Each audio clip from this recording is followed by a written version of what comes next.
পক্ষে লোকেরাই আমি ফকিন্নি হতে যাব কিসের জন্য, আমি সাইকো হতে যাব কিসের জন্য? মঞ্জুর এলাহি বলতেছে যে আমি নাকি সাইকো, আমি নাকি ফকিন্নি। তাহলে আমার মতো ফকিন্নির সাথে তুই থাকলি কিসের জন্য রে?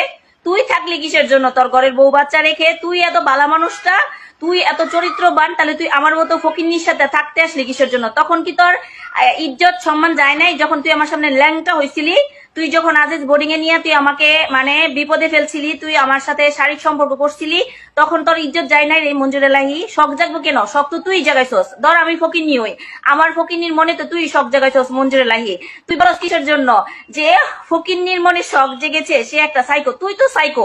তুই অনেক নারীদের সর্বনাশ করছস, তুই কত নারীদের যে সাথে থাকছস, তোর জীবনে যে তোর কত নারী কেলেঙ্কারি আছে, তুই যে কত নারীদের জীবন ধ্বংস করছস, তাদের নারীদের ইজ্জত নষ্ট করছস, তুই একটা সাইকো।